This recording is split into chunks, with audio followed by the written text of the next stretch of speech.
This is TwistedColormedia. You're watching Rare Encounters, and for the first inaugural edition, this is probably going to be one of the most rarest of rare you'll find, at least here in this country, in America. You don't generally find mini trucks. What's a mini truck? I'm happy you asked. Right. What's a mini truck? This is a mini truck. Not just the mini truck of mini trucks for Japanese cars. This is actually a dump version of a Subaru Sambar.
So I'm standing here today with Joe. This is his Subaru Sambar. He's affiliated with 845 Subi, which I think you guys have seen my video on 845 Subi before. Shout out to them. And also shout out to Joe because you may have seen his YouTube channel, SVTWRC. If not, I highly recommend you check it out. He's got some great coverage on there, some great how-to tips, life hacks, and actually some of his life hacks that we're going to talk about on this Sambar itself, which is really intricate and interesting, and I think you guys are really going to enjoy it. So Joe here is going to tell us about his Sambar and how he got to wanting to buy it and buying it, which I think is a really interesting story, and you guys are going to like that as well. So Joe, without further ado, take it away. All right, everyone. So this is my 1991 Subaru Sambar. It is supercharged and it is a dump. So this was imported last November in 2021 from Kyoto, Japan. And HVNY Imports, they're the people who take it from Catskill Auto, and you can buy it from them. They're in Goshen. And the whole reason I wanted one of these was to get out of just being so serious with competition all the time. I was competition e-rally, actual rallycross with Poughkeepsie Sports Car Club, and also shout out to them. Shout out to Poughkeepsie Sports Car Club. I don't know if they're still operating after COVID, but good stuff before then. We did rally crosses, we did auto crosses, we went to Pocono and did time trials, and we did HPDE with them, and you can really learn and figure out how to drive your car with them, they're a great club. So the whole reason I got this was I got so serious with competition that I wanted to bring the absolute fun of driving back, and I think that's what this did. It was just so fun to drive. JDM, right-hand drive. Super rare on all platforms. Super rare. And I think the Supercharged Dump version might only be 70 or 80 of them out there in the world. So it is extremely rare, especially when you think that K-trucks have been made since the 1960s all the way up to today. There's some really sweet things he's got on here in the interior that you don't normally see.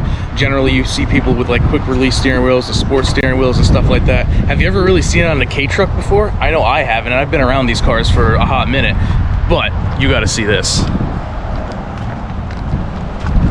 One of the most interesting things about the hub and the extender is the hub boss is actually from an 04 STI. It is Subaru, being Subaru, using Lego parts and exchangeable parts for all of their platforms. You absolutely gotta love it. So me having an 04 STI, how perfect was it that I actually had a boss laying around? Now that we had proof of concept and this works, now I can go with something fancy. I want a different wheel. I did make it a little STI wheel, but it's just a very inexpensive Amazon wheel. But it actually comes in through here, so it's not gonna come out on me like if you've ever seen that Dude in Blues video. His actually came right off. For this, had the all-wheel drive. The four-wheel drive button was in the shift knob. It was in the top of the shift knob, so that had to come off. That used a pin, and this isn't threaded. So this had to be sleeved and beat on with epoxy so that it stays on. And then I had to relocate the four-wheel drive switch using this little access door here, if it comes out. So I had to rewire the switch all the way through the shifter column and then Dremel a little door out here so I could fit that in there. And that's a relocation of the four-wheel drive switch. This is an extra switchable. It's not on right now, but you have fog lights, you have rock lights, and you have a rear LED light, and you can put all different voltage readings on here. So that it's 2 5s, 2 10s, 2 20s, and 2 30s. So if you wanted to run accessories that are high voltage, you can run 2 30 amps, 2 20s, 2 10s, and 2 5s, which is very cool. This was a very inexpensive WRX unit that I had bought that came from my 03 WRX. This is just a simple before Apple CarPlay Bluetooth touchscreen. Simple, just modern stuff. Very, very cool how this hooked up. So the neat thing about these stereos is that you can take the stock stereo, which only had Japanese radio stations, which was very interesting. One American radio station came in on it, but it was very staticky. So you could take that back pigtail connector and take it out of the stock unit and use it so you can do any aftermarket stereo, and you didn't have to mess with any of the wiring back here. That was really neat. So this is all full stock back here. This is actually a really amazing shot. People that want to see. So it's almost basically a Subaru motor set up backwards. Because if you think with the four-wheel drive, the all-wheel drive system of the Subaru, the motor would be here with the transaxle, with the diff inside of the transmission. So it's transversely mounted with the drive shaft here, with the rear, what would be the rear diff up in front. So it's actually turned around for a Subaru. So let's talk about power. Okay, so that's something a little interesting with these. Even though it's supercharged, you might think it might have some power to it, but I'll tell you what, right now it has a whopping 58 horsepower and maybe 54 foot-pounds of torque with the supercharger. So without the supercharger, you're talking about maybe 40 horsepower and maybe 43 foot-pounds of torque if you're lucky. So power to weight ratio, though, I just want to say, gives us a little bit of a shoe-in, so you might be able, you know, on Japanese roads and stuff like that, you might be able to pass the other K trucks on the road with a little more ease while you're towing or while you're carrying a load of some sort, which was probably their reasoning for doing that in the first place, is that they wanted you to be able to have a bigger payload in something like this and have a little more stability going up, say, one of those hills when you're on, well, maybe not on the toge or something like that, but if you were delivering something on the toge, talk to me, then in that case scenario, you would want something that'd be able to get you up the hill and you wouldn't have to get out and push halfway through.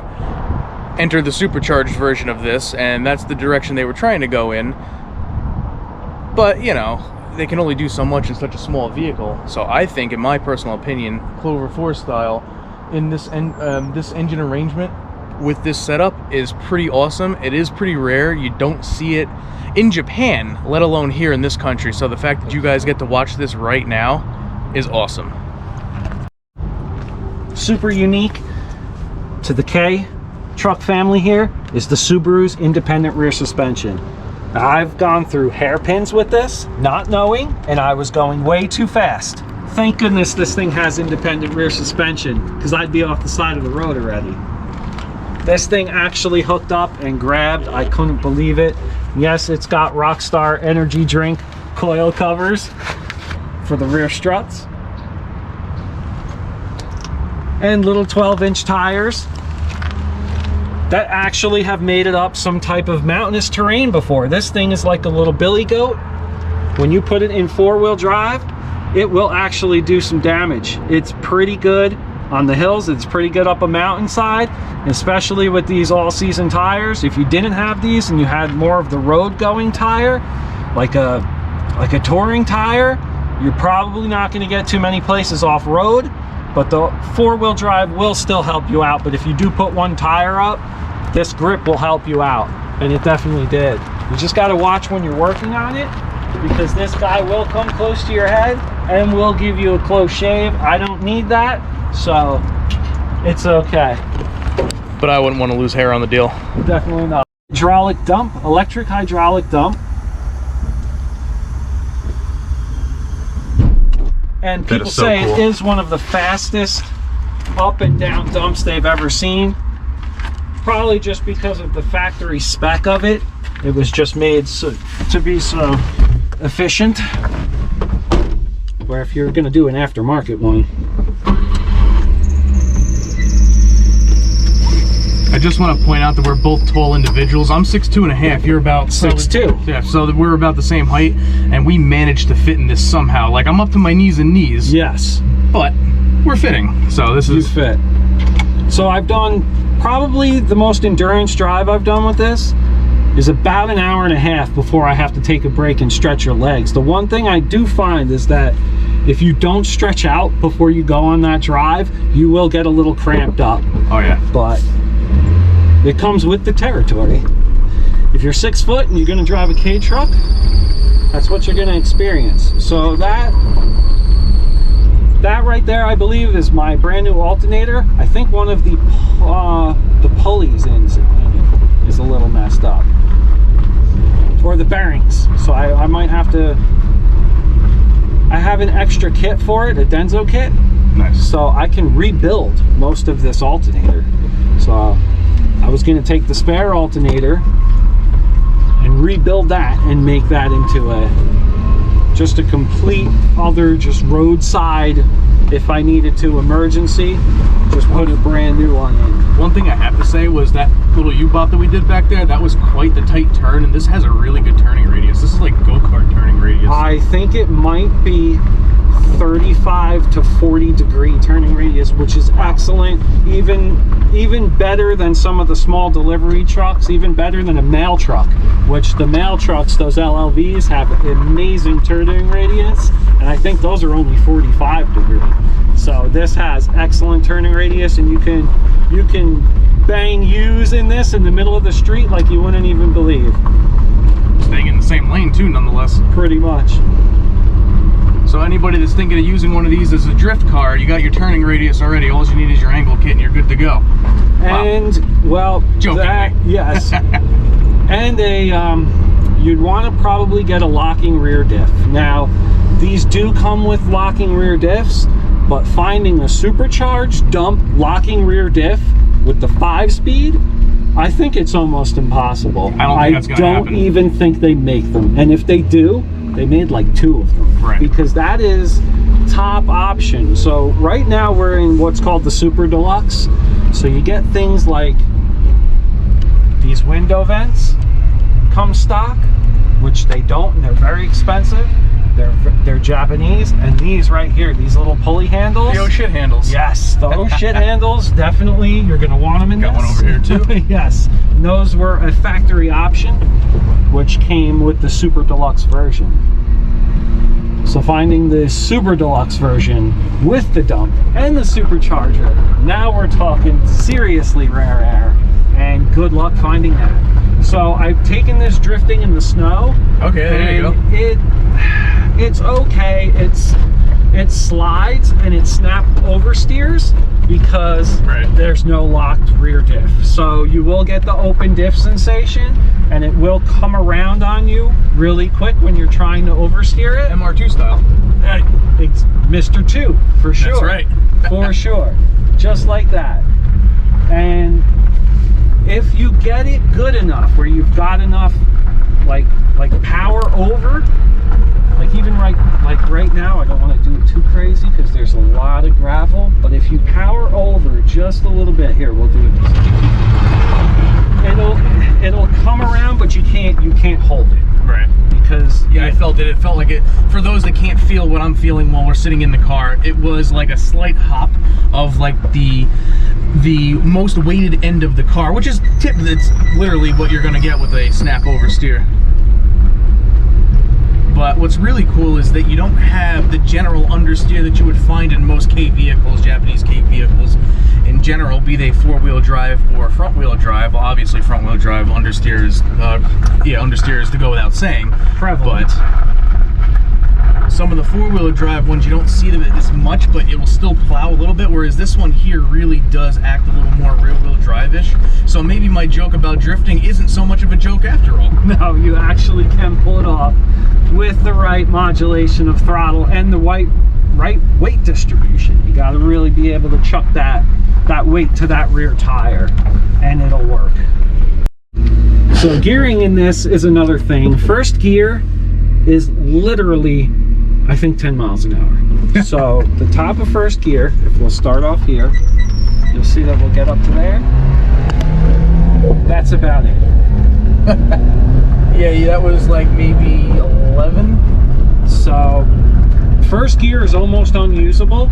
A lot of people like to start out in second. Now the only reason you wouldn't be able to do that is on a hill, and that's pretty much all I use first gear for. First gear is for the hill, heavy load and stuff like that. And heavy load launching, like if you're gonna start off on the hill. Like right now, we're gonna use second, and you just roll out. You don't dump the clutch, you just feather it, and it's perfect. And if you use first, it's just it's sketchy, and you have to shift immediately. And now we'll get off of a bumpy road so that the camera won't shake as much. My apologies for giving all the viewers a headache.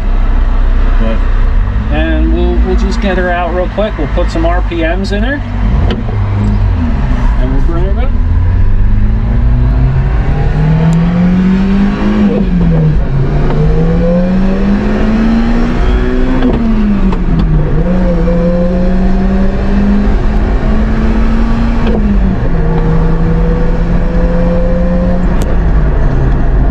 Definitely got to do the blow-off valve on that, because you could hear the supercharger whining like an actual, it's like Jackson Racing supercharger sound right there. I really hope that was captured in the video. If not, I'm probably gonna sound like a jackass. But it really, that was really spooling up right there. So that is interesting. You don't generally hear on K vehicles that type of sound coming from any of them. Because there's turbocharged K vehicles, there's supercharged K vehicles like the Subaru Rex Combi.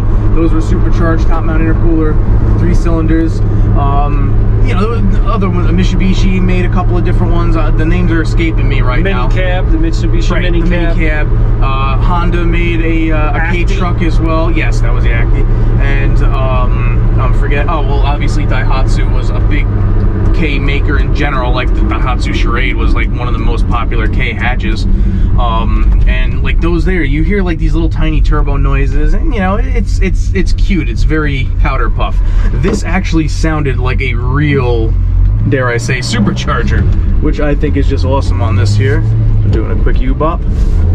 Again, that turning radius though, like he could have easily U-bopped it and been driving on the other side of the road just like that.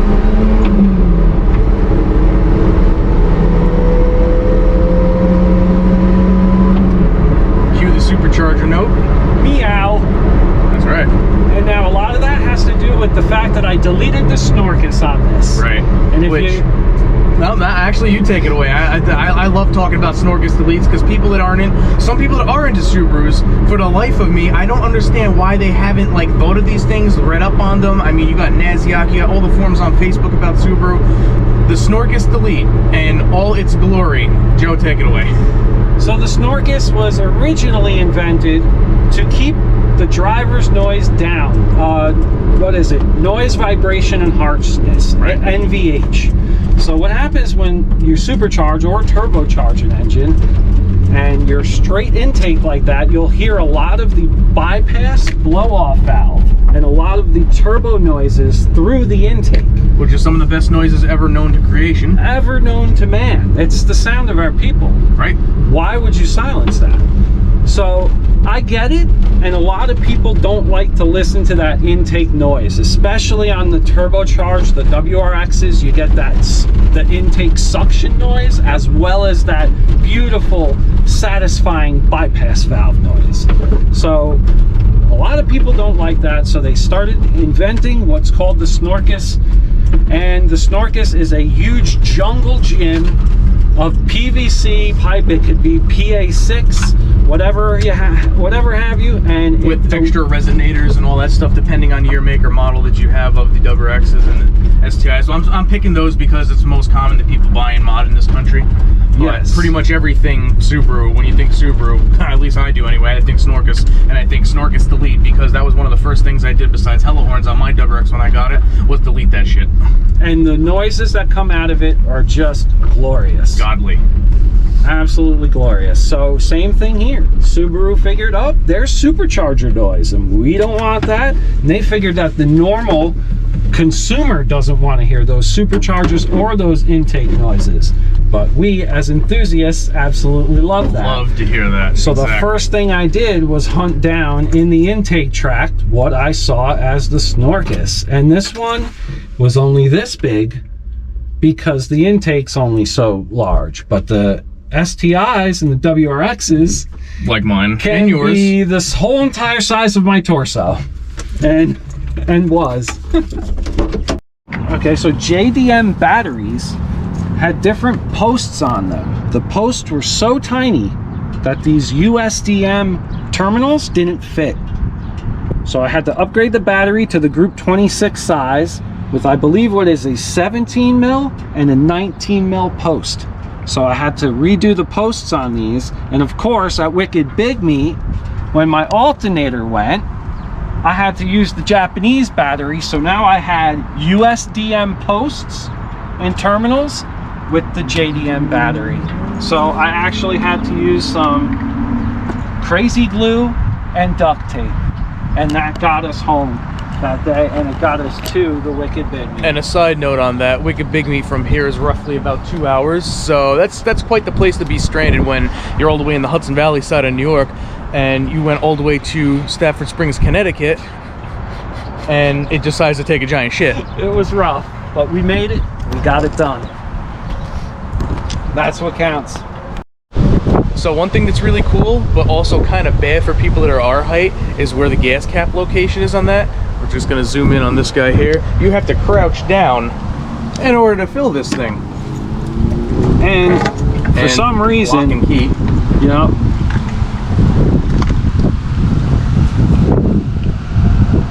And what would that translate to? Exactly, we'll have to translate that. But this is the most interesting gas cap I've ever seen. Basically, it looks like a radiator cap on the inside. Basically, and it's Robin. It's real Subaru. How cool is that? It's real JDM gas cap for you right there. Oh yeah. I don't think they even put the Fuji Heavy Industries logos on the gas caps anymore. On any of the Subarus. I know, I have like a 08 gas cap and it does not. No, because my 04 doesn't. Wow. And when I had my 2000 Legacy, that didn't have it either. Oh man, wow. Yeah, that would have been a fun car to put on YouTube if I'd still had it. Shit. So this has been the full coverage on the Subaru Sambar. So everybody go check out Joe's YouTube channel and his Instagram. That's SVTWRC. And make sure to check out more of Twisted Colors videos. We're going to be seeing a lot more of this stuff here. Rare Encounters is definitely where you want to be.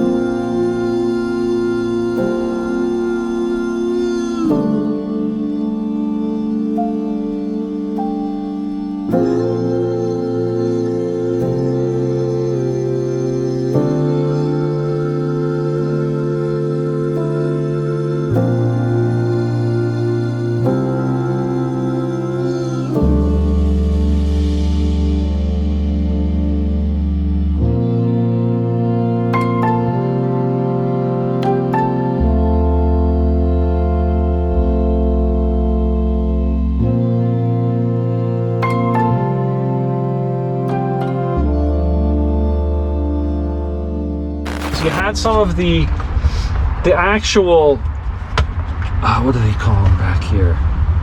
Those probably want to cut that. A little more stability going up, say, one of those hills when you're on, well, maybe not on the toge or something like that. But if you were put